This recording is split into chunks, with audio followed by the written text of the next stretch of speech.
Whoa, we're back with some Bleach Soul Resonance, and I wanted to talk about something that came up as I was sort of browsing my Twitter, which is that someone was worried that their Kenpachi might not be as buffed when White Ichigo actually comes out. When Zangetsu comes out, will Kenpachi still be the premier slash character? And this sort of got me thinking, because I do think Kenpachi, who we know will be buffed, we were told he would be buffed during the half anniversary period at some point. This got me thinking that what makes a character strong? Because I do think that Bankai Ichigo in a vacuum is a strong enough character, and that is the wrong thing I clicked on, is a strong enough character. I don't think that, like, he is, like, so completely out of whack that, you know, Bankai Ichigo will never, you know, come back into meta or come back into favor or anything like that. But I do think that Bankai Ichigo will always sort of have something hampering him. And it's the same thing that hampers Yoruichi when it comes to Soifon. Or rather, hampers Yoruichi if Soifon was a worse designed character. And that is the simple case of on-field time and strong base mechanics, right? Kenpachi is not a character I'm worried about. As you know, I say this as a Kenpachi fan. You know, I would love to get B2 Kenpachi. I would love to get B4 Kenpachi and B6 Kenpachi. It's one of my favorite characters in the series. I hope Bankai Kenpachi comes. You know, true release Kenpachi and everything like that. I hope he gets his fight with Yunohana in the game. You know, on and on and on, TYBW stuff. But in the immediate, I do look at Kenpachi as being a character who just has strong mechanics. This is a character who does not require a ton of on-field time. A lot of his power is tied to crit, which is a naturally very powerful thing to do in most gacha. Most gacha revolve in some way or another around critting the enemy.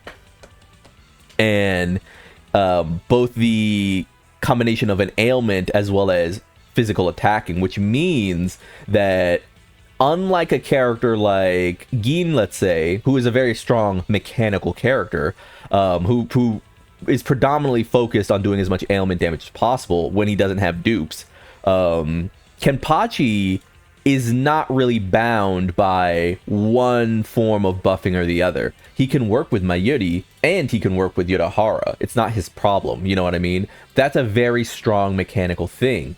Not like Toshido, for example, who, while having an ailment, I do believe freezing is an ailment.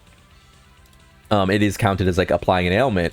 Kenpachi's is extremely consistent. You know, there's not a buildup of freeze that needs to happen, which takes a little bit longer. Grimjo, being another character who we've seen so far, might look like an ailment character long term, but could just as well be sort of like a Kenpachi, right? I do think that when we think of universally powerful mechanics, we think of Aizen.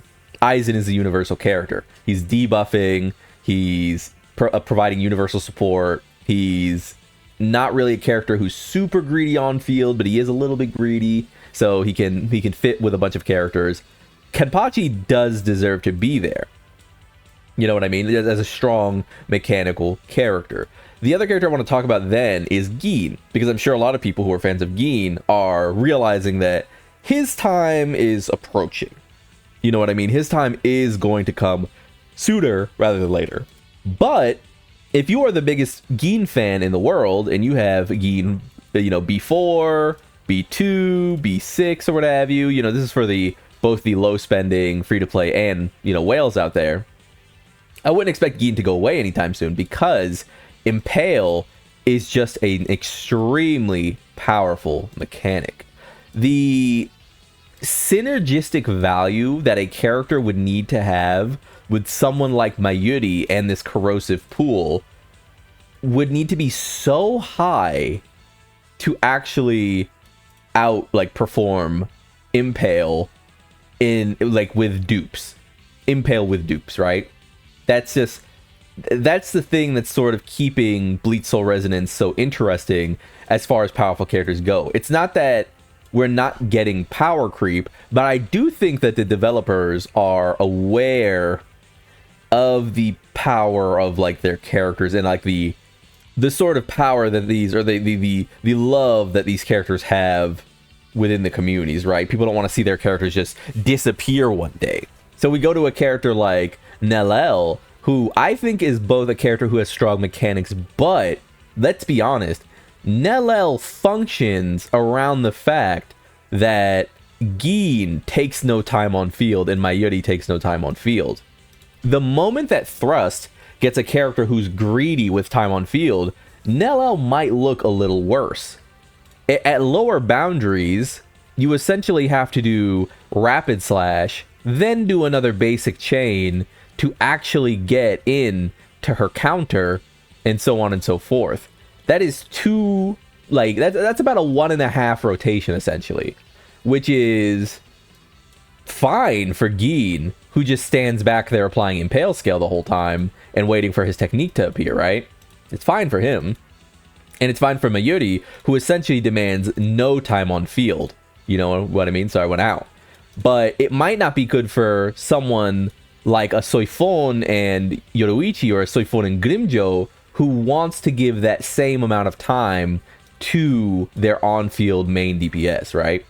And that's where I think the sort of genius of the like team building comes into effect. It's like, you probably don't have to worry about a character like Kenpachi completely losing his value as time goes on, because whether White Ichigo is a Nellel or a Soifon is ultimately going to decide how good a character like Bankai Ichigo is going to be on return. Whereas I don't think Kenpachi has that restriction at all. Kenpachi can be an on-field character, and he can be a character you swap out of a lot. He can do both of those roles very easily, and it's because he has a ton of swapping, like easy swaps, prolonged animations, and on-field big damage. His autos and his just Blade of Lament weapon just do so much for the character that you can just always have him pounding away, right? I do think that as we approach, like I said, that character release, as we approach characters like Ulquieta, my prediction will be that White Ichigo is actually going to be more of an on-field character. I think that White Ichigo might look more like Nellel, more like Sosuke Aizen. The reasons I'm predicting this is because Zangetsu is going to be a half-Annie character, and so is Grimjo, and so is Ulquieta. And I think that sort of tells me that, you know, and especially also, White Ichigo is going to have transformation, apparently. So he's going to have Bankai. And if he has Bankai, if he transforms, doesn't that sound like to you like a character that's more like Nellel than a character that's more like Soifon? Like, I think all three characters that we're going to get are going to be on-field dominant characters. That might mean that Ulquieta, his best tactics character, might not actually end up being Aizen. Imagine now that after Ulquieta, we end up getting tactics Harabel or something of the sort, right? Because I think Aizen is more of a Nellel, but in Ulquieta is going to be more of a Pantera Grimjo, a character who wants Soifon or something. Not that he'll like literally link with Soifon like synergistically, but that I think he's going to want a character who is less screen dominant than Aizen. I don't know. I'm just speculating, obviously, and I just wanted to roll these ideas out in my head. But if you're worrying about your characters in the immediate, as this half anniversary comes up, I should say, if you're worried about Kenpachi or something, you know, being replaced by like Bankai Ichigo, I don't really think it's going to happen. I think Kenpachi is about to get the Aizen buff, where I don't think Kenpachi actually needs buffs. I think Bankai Ichigo probably needs more buffs. I don't think he's strong enough to like work hand in hand with a character like White Ichigo, who might have a transformation, who might be screen dominant. So now you have two screen dominant, DPS units. That might be tough. I'm sure they'll alleviate this by giving White Ichigo a lot of sort of swapping mechanics, sort of like, you know, dipping in and out and, you know, getting his damage, kind of like how Soifon has a bunch of animations that just cancel really easily. But right now, Kenpachi is just so mechanically gifted He really is. He gets his entire technique off minus the follow-up basic attack. When he uses his Rampage raid, he gets the entire animation off. When he uses his Spiritual Pressure burst, once you go into that third swing, you can immediately ult out, switch out, do anything out. Like, this is a mechanically powerful character. And to that same extent, like I said, I think that Geen just has mechanics on his side. I think Nellel is extremely powerful. I think you could argue that Nellel could still be number one in the game if you're talking about who has the best team, because I do still think that at low dupes, mind you, I'm a free-to-play and low-spending channel. At low dupes, I think Nellel still has more upside than a B1, B2 Aizen. I do. I think that team is better because Mayuri, Nellel, and Geen work so synergistically with each other. That said, I think one of the reasons Nellel is as powerful as she is, I think one of the reasons that Nellel is as dominant as she is that Mayuri takes no time on field, and Geen takes no time on field, and there's just no other team that is that cohesive right now. In a week, maybe we'll see Soifon and Pantera Grimjo match that, though they will be missing a support, mind you. They will still be missing a support. But right now, no one is doing cohesiveness like the Thrust team. And if you wanted me to put money on it, Kenpachi is just an easier fit to any team he's on than Bankai Ichigo is right now. For now. We don't know what he will get. I'm sure he'll get something. But if you've got dupes in Kenpachi, if Kenpachi is your favorite character, I think you have a mechanically rich character who is going to be good in the long term. I don't think Geen and Kenpachi fans really need to worry immediately. I think we're still more than 6 weeks away, more than 9 weeks away, maybe even 12, 15 weeks away from this ever actually coming up. And I mean, if you're worrying about things that are going to happen in, what is that?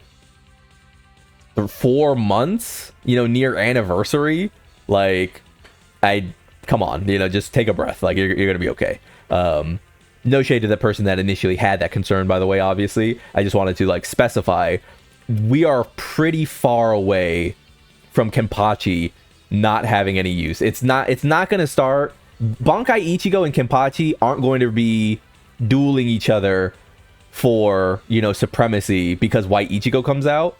They're going to be dueling each other for supremacy because, Slash DPS Captain Commander Yamamoto comes out and he just, is power creeping their damage, right? I think that is when we'll start to see the fall off.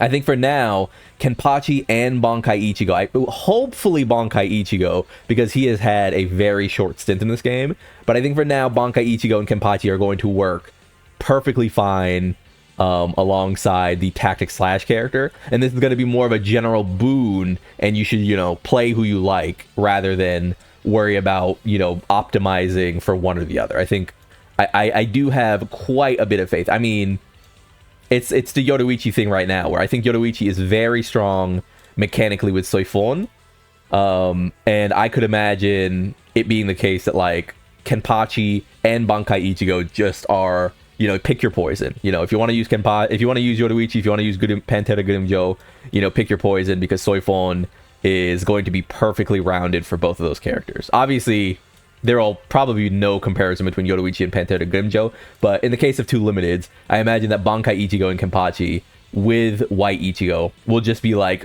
cake's so good, I love two cakes. So, yeah, just a little rambling thought. I'll probably put up some gameplay while I'm talking about the characters, just little, fighty, training mode runs, just to sort of get some thoughts out. But yeah, I don't worry too much. Don't worry too much. I think our boy is gonna be okay for sure. I've been Lone though. Like if you like the video, subscribe to the club, we'll go make it, and peace.